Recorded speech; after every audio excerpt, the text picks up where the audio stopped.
Hello, good people, and welcome to Rewoke, Rewriting Our Kids' Education podcast. My name is Michelle Person, and we are on a journey. We are rethinking, re-examining, and re-educating ourselves and our children. On today's episode, we will be talking about being woke in higher education. We spend a lot of time on this show talking about the importance of diversity in education at the elementary and high school level. It's important to remember that these issues do not just disappear in higher education. Diversity, equity, and representation is just as important at the university level. If your child is about to make that transition to the next level of education, then you don't want to miss this show. Our guest today is Angel B. Perez, the CEO of the National Association for College Admissions Counseling.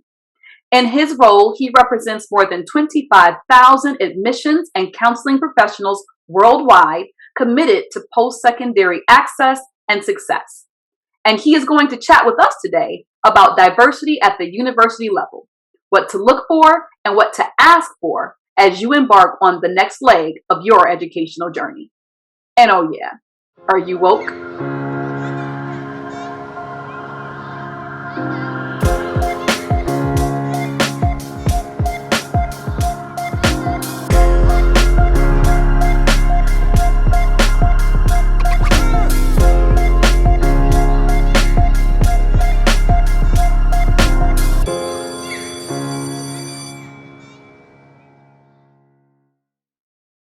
I am here today with a special, awesome guest, Angel Perez. Angel Perez is a friend that I have known for a very, very long time. I am not going to say how long I've known Angel because that will date us both. But Angel is the Chief Executive Officer at the Office of National Association for College Admissions Counseling. Did I say that right, Angel? You did, yes. All right. Well, we are so happy to have you here today. Thank you so much for taking the time out of your schedule to talk to us, and welcome.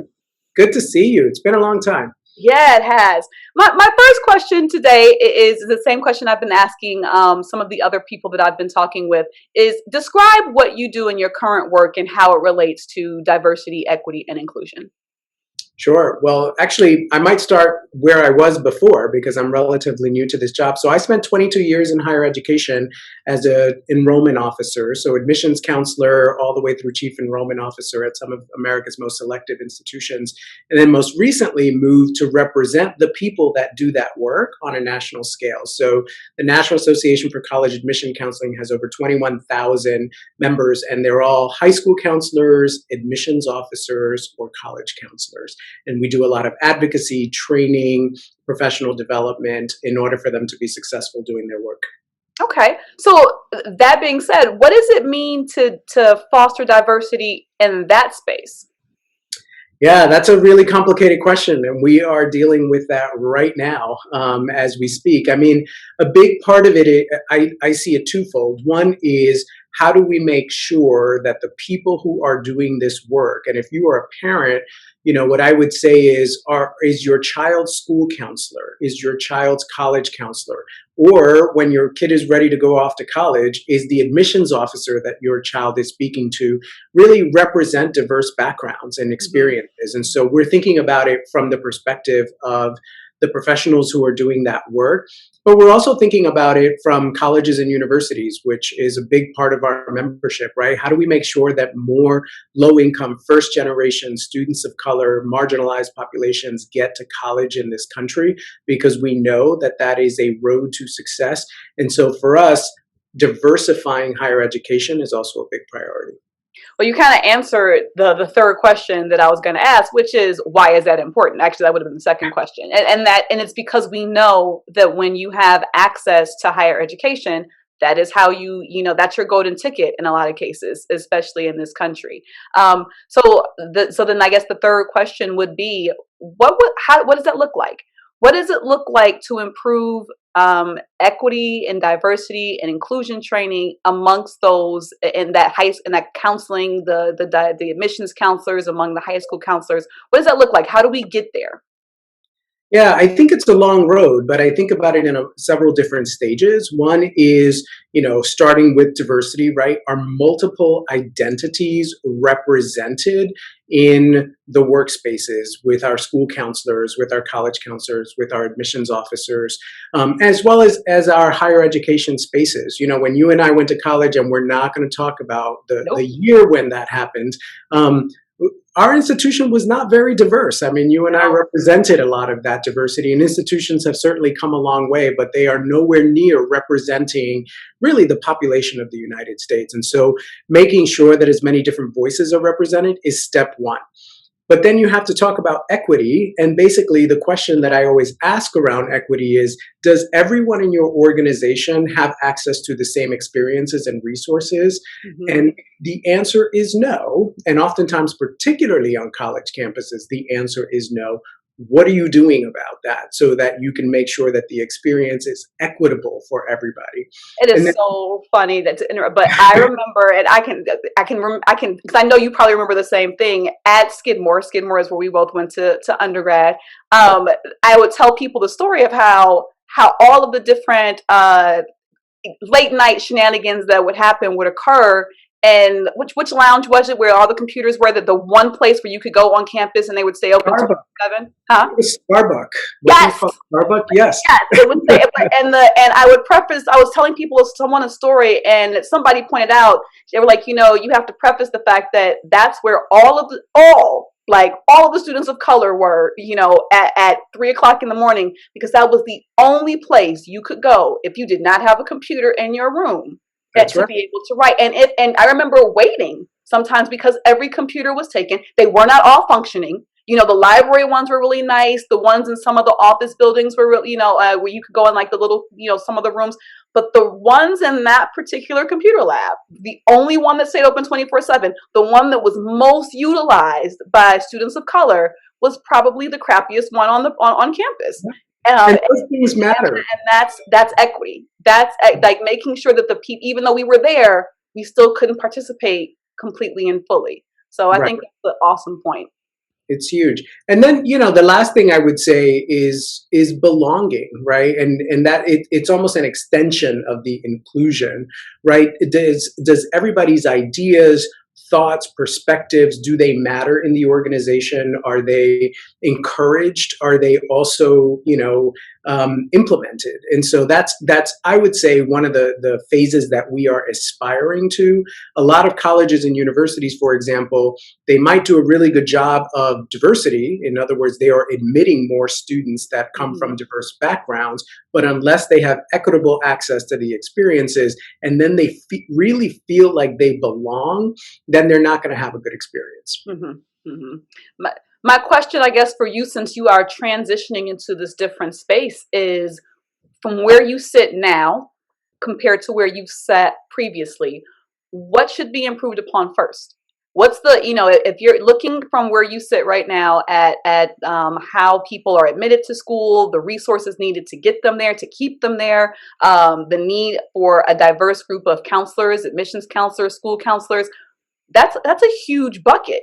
Where do you begin? What is our first what's our first goal? What's the first thing we have to do in order to make this work? Yeah, it's a big question, and I wish we had like 45 minutes to talk about it. But I would say, as a nation, we really need to grapple with the fact that, our systems of education are not equitable. So it's interesting because the space that I live in and have lived in for a long time has been higher education.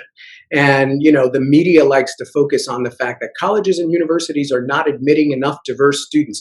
The problem is not starting at the higher ed level. It starts at pre-K, right? What kind of resources and access are we giving to families so that we can set them up for success?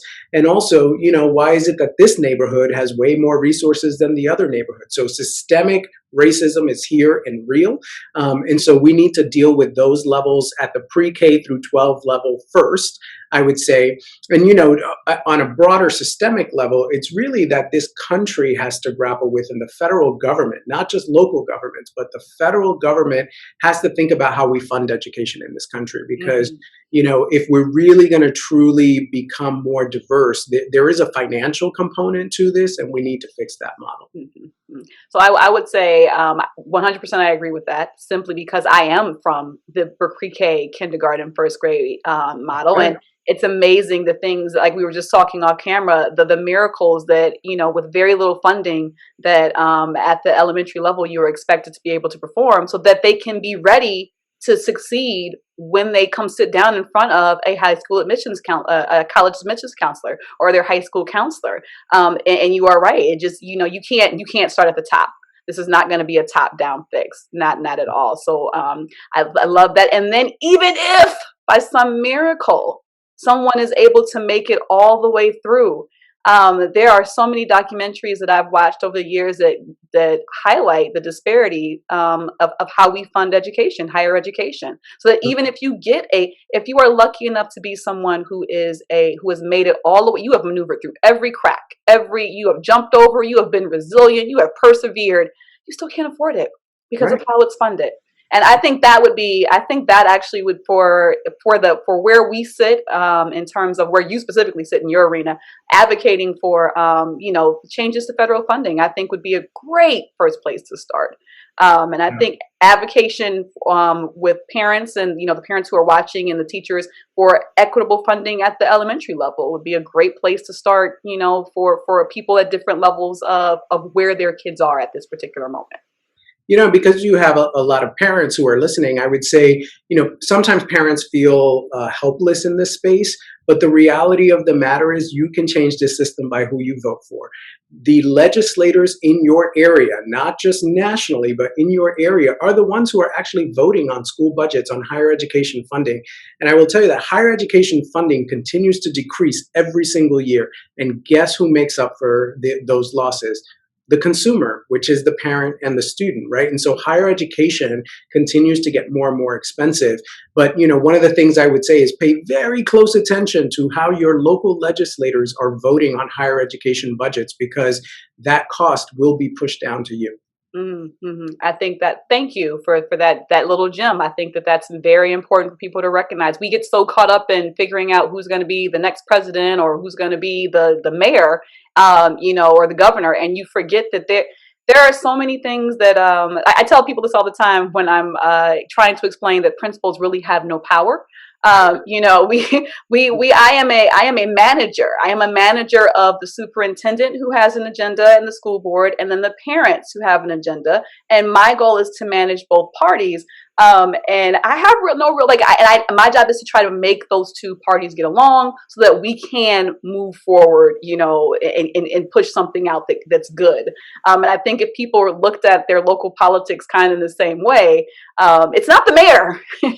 It's not the mayor, it's not the governor, and it's not specifically the president. It's the people who make up your city council. It's people who make up your state assembly. Those are the elections that you have to pay attention to and do homework on. Well, what are their stances on federal education funding, and how have they voted in the past?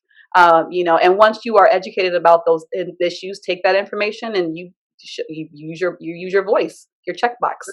That's right. Really quickly, I was smiling while you were talking about the fact that you had no power as a principal. I felt that way in higher education. I told people as a higher ed leader, my only power was the power of persuasion. But in terms of real power, that lied with the board of trustees, right? And sometimes even with alums who use their voice to move policy change. So, I think a lot of people don't realize that for a lot of people in our positions, it's persuasion. That's about all we got. Mm-hmm. That's all we have. That's all we have. Well, I am so glad I was able to persuade you to come on and have this conversation. It's been great catching up. And I hope that you guys got something out of this. I hope that you understand a little bit more about how things work behind the scenes and the type of advocacy that, will fall or does fall on us as parents, as educators, in order to be able to make these diversity, equity, and inclusion goals tangible and real. So again, Angel, thank you so much for being with us today. A commitment to diversity, equity of resources, adequate school funding, and a feeling of belonging. These things don't just happen. They require commitment and pressure. Pressure to change policies that promote inequity, and pressure to implement policies that work to alleviate inequity. And the best way to apply that pressure is to vote.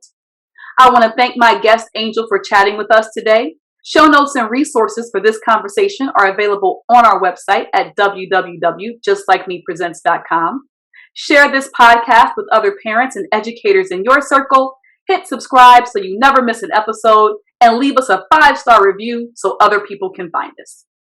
This episode wraps up season 2. I can't believe we have done 2 seasons already. We are hard at work prepping for season 3, but for the next few weeks, we will be on a mini hiatus while we work to bring you more valuable content. I say mini hiatus because the next few episodes won't be our typical 30-minute length, but you know we aren't going to leave you without some type of culturally relevant content. Have a great week, and remember, if our children can see it, they can achieve it.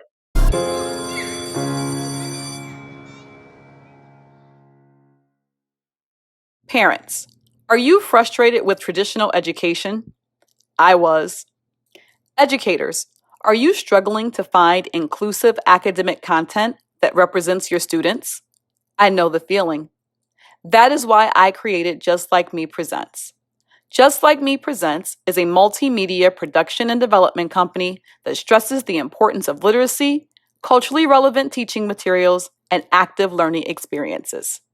Check out our culturally responsive books and supplemental curriculums on our website, www.justlikemepresents.com. In the Just Like Me book and JLM pick sections, your child will be amazed at how many books they can choose from where the characters look like them. They've never had math explained the way we do with Remember Through Rhyme, and I can guarantee the history we share with Meanwhile in Africa isn't taught in any traditional public school. Let us help you get the tools you need to rewrite your child's education and set them on a path to success. If you have a child in kindergarten through 5th grade, trust me, you'll want to check us out. Our programs help students develop a strong sense of self, affirm their identities, and encourage critical thinking and entrepreneurial skills. Head on over to the website now at www.justlikemepresents.com and help empower your child to become the best version of themselves. And remember, if our children can see it, they can achieve it.